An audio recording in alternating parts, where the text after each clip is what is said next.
Welcome to शिक्षा पोटली। आज हम लोग हिस्ट्री के आगे के पार्ट को देखेंगे और आज बहुत ही छोटा टॉपिक है लेकिन बहुत इंपॉर्टेंट टॉपिक है। कई बार इससे मेंस में भी क्वेश्चंस बनते हैं। धन का वही गर्मन सिद्धांत अर्थात ड्रेन ऑफ वेल्थ। इसमें हम सबसे पहले अवधारणा देखेंगे, फिर इसके प्रतिपादक कौन हुए उनके बारे में देखेंगे, फिर इसका स्वरूप कैसा था वो देखेंगे, भारतीय अर्थव्यवस्था पे क्या प्रभाव पड़ा इसको भी हम लोग देखेंगे। तो हम लोग देखते हैं अवधारणा में हम लोग देखते हैं कि भारत में ब्रिटिश शासन के समय भारतीय उत्पाद का वह हिस्सा जो जनता के लिए उपलब्ध नहीं था और जिसका प्रवाह इंग्लैंड की ओर हो रहा था, जिसके बदले में भारत को कुछ नहीं प्राप्त हो रहा था। इसके प्रतिपादक थे दादा भाई नौरोजी। उनकी पुस्तक थी the poverty of un British rule in India में इन्होंने ड्रेन ऑफ वेल्थ के बारे में बताया था। 2 मई 1867 को लंदन में ईस्ट इंडियन एसोसिएशन की बैठक हुई थी, जिसमें दादा भाई नौरोजी जी अपनी लेख इंग्लैंड डेट टू इंडिया में भी ड्रेन ऑफ वेल्थ के बारे में बताए। साथ ही साथ हम लोग देखते हैं कि अमृत बाजार पत्रिका हो जाए या हम लोग देखते हैं कि महादेव गोविंद रानडे जी जो कि 1872 में भी उन्होंने भी इसके बारे में बताया। हम लोग देखते हैं कि 1905 में दादा भाई नौरोजी जी क्या कहते हैं इसके बारे में, ड्रेन ऑफ वेल्थ के बारे में, कि इविल ऑफ इविल्स है ये। और जैसे ही देखते हैं ड्रेन ऑफ वेल्थ में कई ऐसे प्रतिपादक आए जिन्होंने अपना अपना राय दिया, जिसमें देखते हैं रमेश चंद्र दत्त के लेख हैं इकोनॉमिक हिस्ट्री ऑफ इंडिया।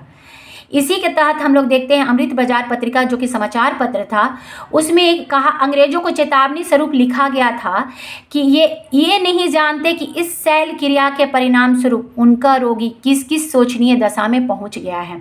अर्थात उस समय के ऐसा हुआ था ना कि भारत का अनौदीकरण हो गया, भारत की कृषि व्यवस्था ठप हो गई, तो इस वजह से लोगों के अंदर जो भावनाएं थी उन्होंने अपने पुस्तक अपने समाचार पत्रों के द्वारा दिखाया था। मार्क्स ने इसे ब्लीडिंग प्रोसेस कहा था। 1896 में कांग्रेस के कलकत्ता अधिवेशन में दादा भाई नौरोजी जी के सिद्धांत को स्वीकार कर लिया गया। फिर हम देखते हैं कि इसका स्वरूप कैसा था। तो इसमें हम लोग देखते हैं स्वरूप में सरकार की नीतियों को देखते हैं। होम चार्जेज और भारतीय सार्वजनिक ऋण के बारे में बोला गया, यानी कि उस समय बढ़ा दिया गया था ऋण। रेलों पे लगाई गई पूंजी का पर भी ब्याज जो था उसको भी बढ़ा दिया गया था। और जो भी ब्याज लगा था उसमें हम लोग देखते हैं कि सरकार जो है इस समय क्या करती है कि रेल पे पैसे तो खर्च करती है, अधिक से अधिक पूंजी लगाती है, किस लिए कि ताकि वो ब्रिटेन को फ़ायदा पहुंचा सके, बंदरगाहों को जोड़ सके। प्रारंभ में हम देखते हैं कि इनकी विकास की गारंटी जो होती है वो आधार होती है कि हम विकास करने वाले हैं।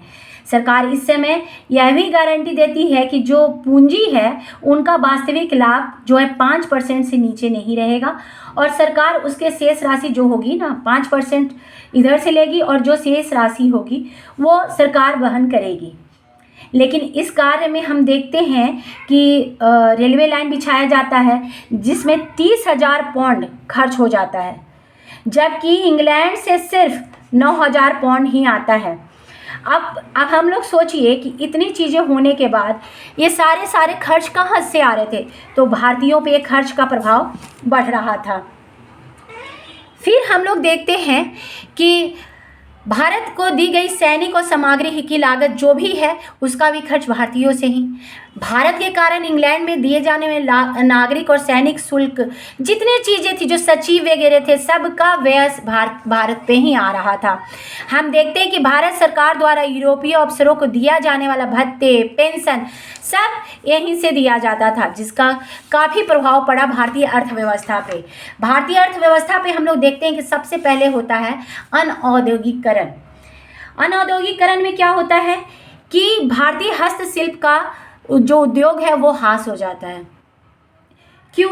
क्योंकि सूती वस्त्र उद्योग जो लगा था उस पर इफेक्ट पड़ता है, जूट पटसन जो थे उस पर इफेक्ट पड़ता है, और जो यहाँ के उद्योग थे, जो कुटीर उद्योग थे, जो काफ़ी महंगे पड़ रहे थे, क्योंकि उतना ना मशीन था, हाथ से ही किया जाता था, जिस वजह से कॉस्ट लागत ज़्यादा थी, तो जब बाज़ार में जाता था तो महंगे बिकते थे। जबकि जो ब्रिटेन से आए हुए कपड़े थे उनकी कॉस्ट लागत कम थी और वो देखने में भी काफ़ी खूबसूरत थे, जिससे जो भारतीय बाज़ार थे, जो छोटे छोटे उद्योग थे, उनका ह्रास हो रहा था। फिर हम देखते हैं भारतीय कृषि का वाणिज्यीकरण हो गया। भारतीय कृषि का वाणिज्यीकरण में हम लोग क्या देखते हैं कि अचानक खाद्यान्न फसल से लोग नकदी फसल की ओर मूव कर जाते हैं। जैसे चाय की खेती, नील की खेती, अफीम की खेती होने लगती है, फिर कपास की खेती होने लगती है। अब हम लोग देखते हैं कि कच्चा रेशम का उपयोग ब्रिटेन के बुनकरों द्वारा किया जाता है, परंतु रेशम का उत्पादन वहाँ होता नहीं था। कहाँ होता था? भारत में होता था। अफीम की तस्करी चीन के साथ होती है और रंगाई के लिए नील की आवश्यकता होती थी। अब चाय की आपूर्ति पर भी ब्रिटेन जो है अपना नियंत्रण कर लेता है। अब हम लोग देखते हैं कि इसी क्रम में 1833 में अंग्रेजों को यह अनुमति मिल जाती है कि वह भारत में भूमि खरीद सकते हैं, साथ ही साथ बागान को भी लगा सकते हैं। और चाय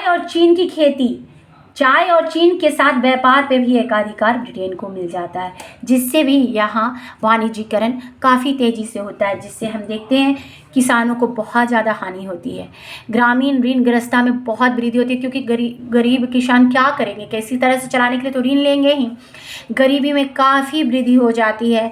फिर नकदी फसलों का महत्व बढ़ जाता है और जो खाद्यान्न फसल है उनकी कमी होने लगती है, क्योंकि सभी लोग चाहते हैं कि कम में ही हम ज़्यादा अर्जित कर सके।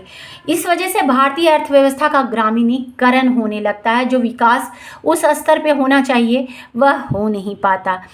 भारत में ब्रिटिश वित्त पूंजी का आगमन तो होता है, इतना आगमन हो जाता है कि जो यहाँ के पूंजीपति थे वो अपना पैसा नहीं लगा पाते, वो हतोत्साहित होने लगते हैं। क्यों? क्योंकि हम लोग देखते हैं कि उसी समय लोहा इस्पात उद्योग का भी विकास होता है, रेलवे बनने लगता है। इस वजह से बाहरी जो बड़े बड़े कंपनियां हैं वो भी आते हैं और भारतीय पूंजीपति हतोत्साहित होने लगते हैं। तो इस प्रकार हम लोग देखते हैं ड्रेन ऑफ वेल्थ। धन्यवाद।